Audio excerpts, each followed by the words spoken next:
Okay then. Good morning everyone everywhere and welcome back to my dungeon. This might be familiar for you if you have watched the other video I just released. Yeah, it's essentially my room. Welcome back, and I guess let's get started. I haven't really done any commentary videos ever since I started making YouTube videos in general. I think, if I recall, I have been on YouTube for like at least over a decade in some form or another, and I have been making videos since I think like April 2015, and I don't think I've ever done a commentary video or any kind of like this like casual discussion analysis breakdown video or whatever, anything like that. I'm not a very like a moist critical type of person. I can't really speak like off the dome very well, at least I think so. But maybe this is a first. Usually my videos are very scripted, or at least I tend to plan them out very like specifically. Actually, this video was supposed to be an entire like full breakdown of all of the trailers and supplemental material that we've gotten of the entire Metroid Prime 4 hype cycle. My notes literally include over 100 details, like I think it's like 103 or something, like an insane amount of like hyper specific analysis that, hey, maybe someone is interested in. Maybe I should record it someday, but I feel like that might not be like the best supplement to an already 20-minute long video essay about Metroid. So I thought that maybe something more casual like this could work better. I have like picked a few of my highlights of these details that I really wanted to highlight, but I don't think that I'm going, at least in like the near future, go through all of these details. I can link this in the description if anyone cares about this, but I feel like we're already also like we're close enough to Metroid Prime 4 that I fear my analysis could be like extremely outdated or basically useless like any week now, since Prime 4 is still supposed to come out this year, right? Right. I thought that I could start with talking about my like history with Metroid, because I also have a very extensive history with Metroid. I have also been a Metroid fan for nearly a decade. I believe I first actually found out about Metroid from Super Smash Bros. Brawl. I always thought it was a really interesting juxtaposition of Samus, this like quiet, kind of badass, hardcore, orange armor-suited lady, against the backdrop of all of these like Kirby's and Mario's and Zelda's and stuff, which are mostly not necessarily childish, but you know, I'm a Nintendo fan as well. I can say this. Like, they are a type of character that Samus was always a bit like over the top for me, and I feel like that's probably how I first got interested in the franchise. But then I eventually found out, I'm not sure from where, I think I saw a YouTube video of someone playing AM2R, and I essentially found out that it's like an excellent Metroid game that's also for free and for my computer, or for PCs and apparently Macs too.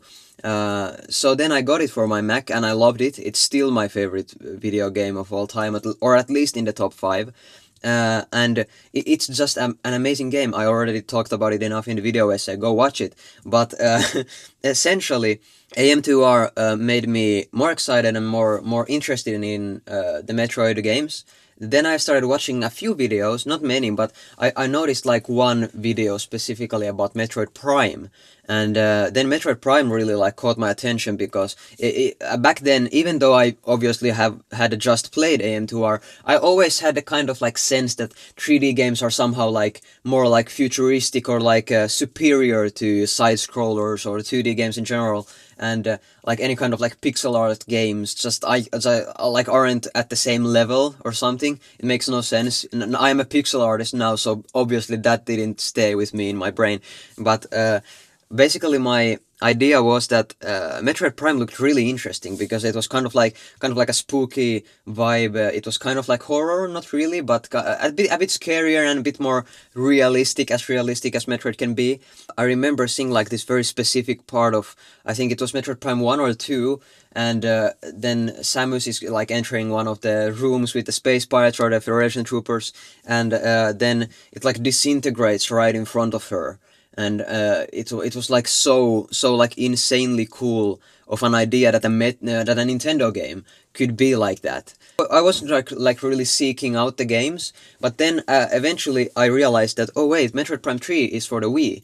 And then just after realizing that, I was in a GameStop one day when Finland still had GameStops, and from the like discount shelf, or like the GameStops, at least in Finland, have like this huge container, a crate full of like discounted games for like all kinds of consoles. And obviously I never paid attention to any of the other platforms because I only had a Wii and a Mac. So I was just like scrolling through all of the Wii games that they had there available, and then I noticed, holy hell, they have Metroid Prime 3 for €5. That I thought was like an insane deal at the time, and even now, absolutely. It was late 2016, probably, so I would have been 12 years old. And it hooked me in instantly. I even from the first playthrough, I noticed that Prime 3 wasn't like an absolutely perfect game. AM2R was better functionally at most things, but still, like the environments and the atmosphere and even the music, which isn't the favorite for everyone from Prime 3, it's not its like strongest suit. Even the music and the sound design more generally, and the like just the aesthetic of Metroid, and then the themes and the loneliness and the creepiness of Metroid just shines through Prime 3, even if it's not a perfect game. Absolutely not a perfect game, but I think it's really good, and I think it's underrated. But that's essentially my background with Metroid. So I played AM2R and Prime 3 as my first games. I do not know how common those are as first games to play from the Metroid franchise, but if you have seen the video essay that I just released at the same time, you would know that I do recommend AM2R as the best game to start Metroid with. For many reasons. Again, you can go watch the video. I'm not going to get into those details here. But still, about Prime 3. I remember playing Prime 3 through. I think the first time I beat it, I got it like at 63% completion. Then I played some more Metroid Prime 3, obviously, and then I'm pretty sure I completed it like entirely. But while completing the game for 100%, I got a notification for unlocking the true ending.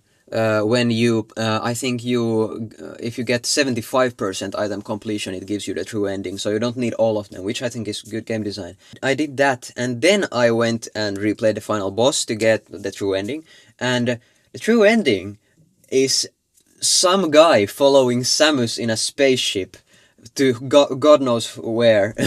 and I thought that was like incredibly cool of an idea to have essentially a post-credit scene in a video game, because I hadn't really played that many story-heavy games. I was a sheltered child back then, so I didn't have much experience with them, so this blew my mind. And then I found out about Metroid Prime Hunters and how this clearly is Sylux who is following Samus, and that's essentially the point at which I have started waiting for Metroid Prime 4, and it has been my most anticipated game since at least early 2017, I think, which is, again, insane to think about. It's like been 8 years, and then the same year, 2017, in June, we found out about Prime 4 officially coming and releasing. And I can't even imagine what it must have been like for all of the Metroid fans who have waited after Prime 3 released in 2007, so it had been 10 years for them. I think it was, I remember like falling off my chair from just the announcement of the logo. I think it was, I thought it was so insane. I'm just like me, 13-year-old me, watching it on a chair on our family computer Mac, just like absolutely literally floored about the concept of Prime 4 actually releasing, because by then I had already heard about all of the urban legends of Prime 4 never releasing because it has been a decade and it didn't release on Wii U, even though there were rumors of maybe someone making one, and they never did it. So then eventually they did make it. But that's enough about me, because this video is still mostly going to be about Metroid Prime 4, at least I hope. And to that end, I did pick out some of my highlights for what I really got interested in about the trailer. The first really interesting thing about the game is that the very first frame essentially that has any kind of acknowledgeable information, and that's the date. That's the year that the game takes place in, according to the intro of the first trailer we got last summer. Prime 4 takes place in 20x9. Super Metroid takes place in 20x7, while all other Prime games occur across about a year in total, sometime before Super and Metroid 2, but after Zero Mission, so 20x5 and 20x6. And if you remember from my video essay where I somewhat broke down the timeline for Metroid, all of the Metroid Prime games before Prime 4 have taken place in 20x5, 20x6 or something like that, in between Zero Mission and Metroid 2, which is really interesting because that suggests that Prime 4 is happening after Super Metroid, which means that Super Metroid's events are somehow relevant to Prime 4. Which I find it really interesting, what could it be about Super Metroid that is relevant to this game, because obviously Sylux isn't in it, but also this means that Sylux has been chasing Samus for multiple years now, and amassing power, so whatever took him so long is probably something like a huge threat that they are building up after the Phazon crisis ended. So that one part's really interesting. But then also I'm thinking if something very specific about Super Metroid is still relevant, not just the time gap. In Super Metroid, I think Ridley is supposed to canonically die. Spoiler alert. I think he dies, and then in Metroid Fusion, Neo Ridley is just the corpse or the husk of Ridley, preserved in ice, essentially, and then the X-Parasite takes it over and makes it become Neo Ridley. So Ridley was already killed in Super Metroid.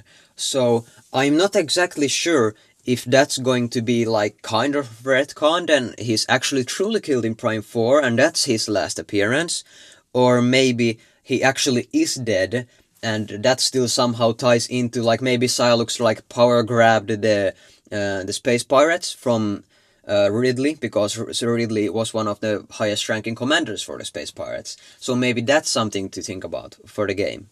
Then something that I watched a few analyses and breakdowns of Prime 4, so just when I was still making my own breakdown video for these trailers, just because I didn't want to seem like I was copying someone, because I didn't want to make my video, I wanted to make my video unique, obviously, who wouldn't. So I was really surprised that a lot of people weren't really talking that much about all of the incredibly interesting visor elements. Everything about the visor has been completely revamped. I have listed lots of changes here. The hazard indicator from Prime 1 and 2 is back. There was no hazard indicator in Prime 3. Also, the enemy radar is back, and it can show not only the enemy locations like in Prime 3, but it also differentiates between enemies and allies, which suggests to me that there's going to be a lot more ally scenes than just the one in the prologue, I assume, that they have been showing in the trailers.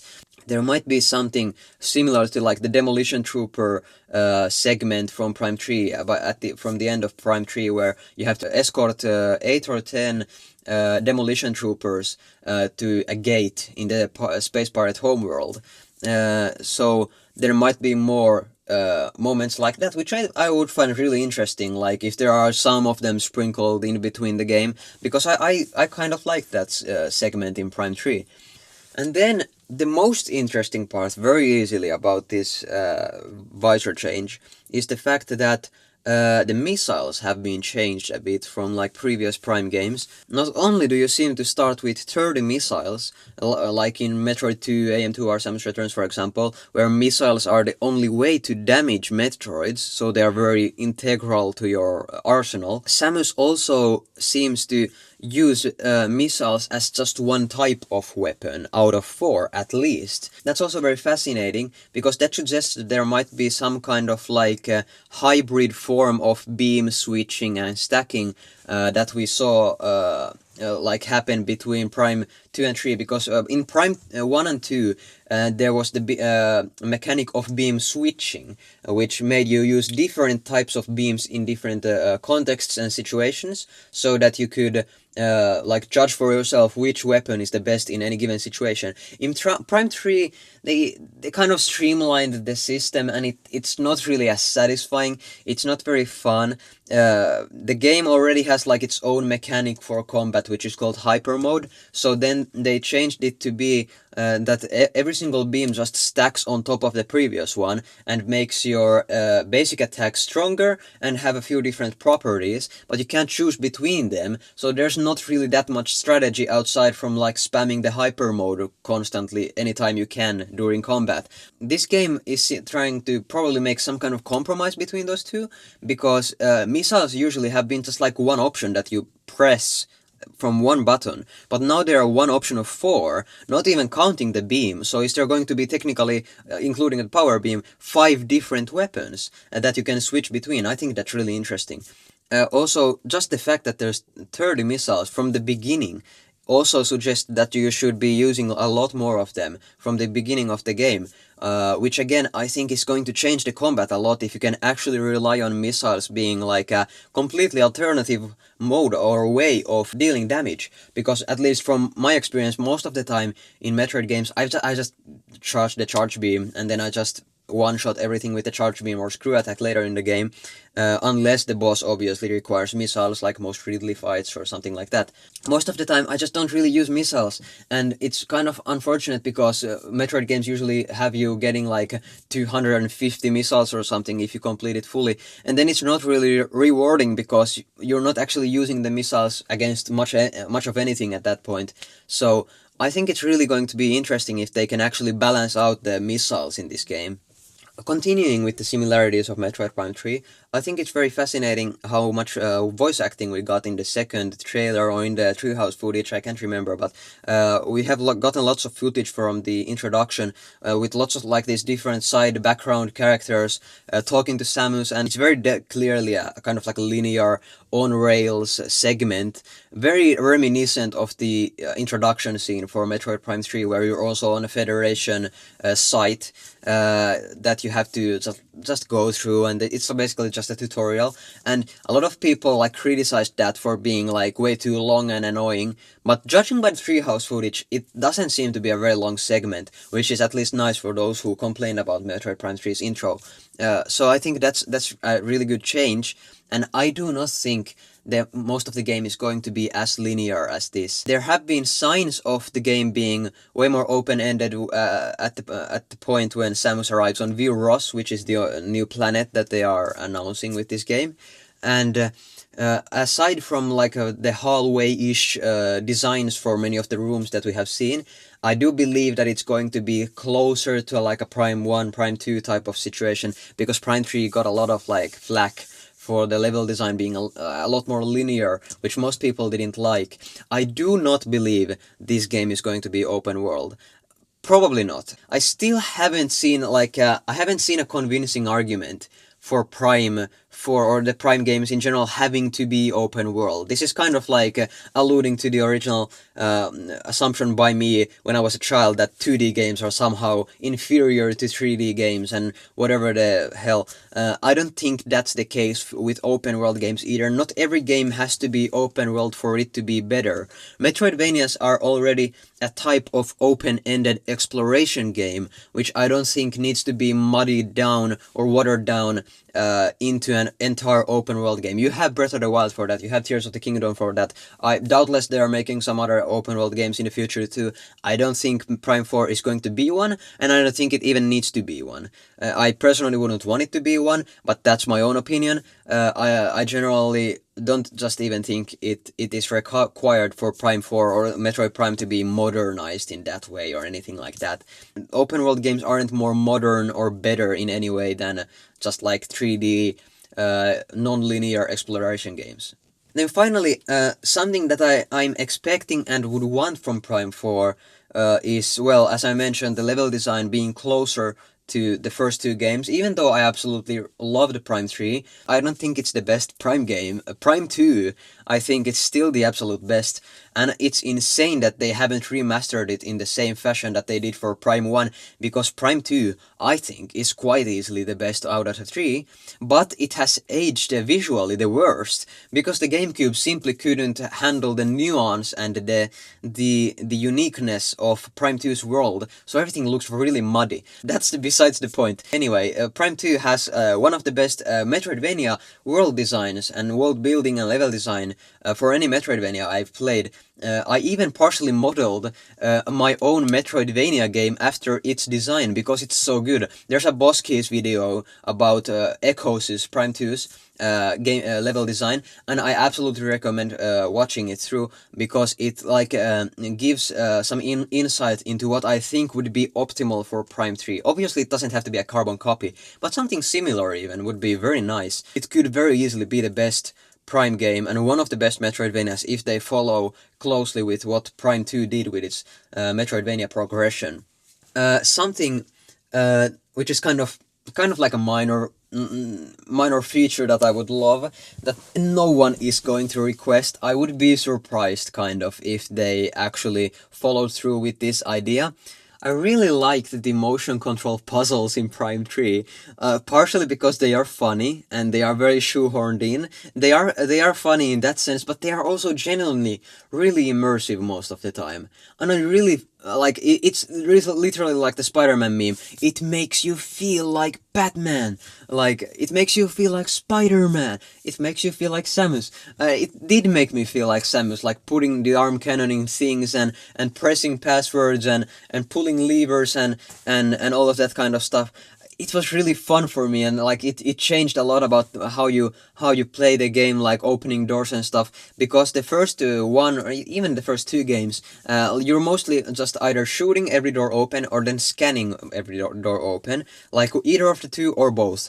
It's fun, it's fine, it's like whatever, it's not the point. But I think like sprinkle in like some of these puzzles in between. I think it's really fun to have like these kinds of interactivities with Samus's arm cannon and hand that she doesn't usually get to use much. And now in this game she gets to use it a bit more with like the new psychic abilities or whatever. It's I think it's like a really good opportunity to bring back motion controls, since they already have mouse controls as well. Maybe there are also like making gimmicks for that as well for the Switch 2 version. So just bring back both. Like, bring back motion controls. I think it's like a really nice addition. I don't know how much work it would take for them to implement them, but I can tell you that I'm going to play Prime 4 with motion controls on my Joy-Cons, because it's just the closest way that I can get back to using this again for playing Metroid Prime. And I think that's like a really interesting concept to just bring back motion controls in the big 2025, I guess. That's my point, I guess. But then, the absolute biggest thing that I am hoping for, that I am somewhat expecting but I'm not sure about, but I do hope that they do, is online multiplayer. And I know that some people didn't like Metroid Prime Hunters' multiplayer, or especially Metroid Prime Federation Forces multiplayer, and Metroid Prime 2 Echoes focused much more on its like the actual game and the gameplay and the campaign. The multiplayer wasn't really a main focus, and it wasn't even online. I think it was just local. So I do know that it's going to be really hard to like balance out like giving all of the care, all of the possible care and attention to the actual game itself before anything to do with online. But I do think that Retro Studios is capable of doing both in one game. I feel like that is how you can capture a new kind of audience for Metroid, and you can feel free to advertise the Switch 2 for like competitive players or like more hardcore gamers by having like a kind of like a grittier, not edgy, but a kind of dark shooter game for a Nintendo console, which Nintendo usually hasn't gotten. Like, obviously Nintendo has a shooter in Splatoon, but it's a third-person shooter. It's not really even about killing other players, because it's about inking your turf, and it's not really a traditional shooter in any way that is relevant to the average person who doesn't care about Nintendo consoles, because they don't have shooter games there, or like more like grittier online multiplayer games there. And I think Metroid Prime would be it has been an excellent gateway for those gamers for a long time, and I do believe that they can balance out these two aspects of Metroid Prime together. And personally, I would just love to play Metroid Prime with other players, because I don't think the online would fit in the single player aspect, in the campaign aspect in any way. I don't know if you could even make it a co-op mode, like for just 2 players, but you could make an separate online multiplayer mode, and I think I would play the hell out of that. Like, it would be really fun, probably. And I would be really hyped if they announced something like that. Maybe that's why they're taking so long to announce like the actual release date for Prime 4, because they're still like working on that aspect of the game. Who knows?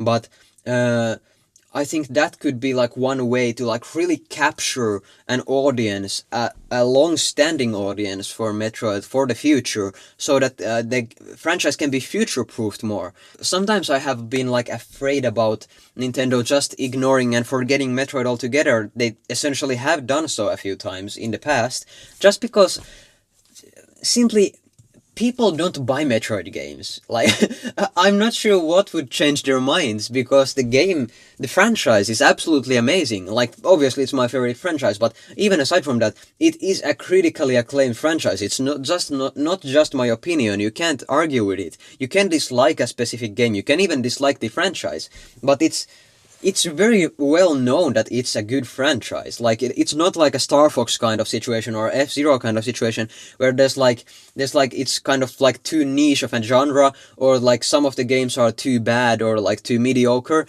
Like, essentially all, or most, at least most of Metroid games are incredibly critically acclaimed. I guess Metroid isn't very popular in Japan for whatever reason. I think they just don't like sci-fi over there as much as other regions do in general. Like, I think Europe likes sci-fi the most, or something.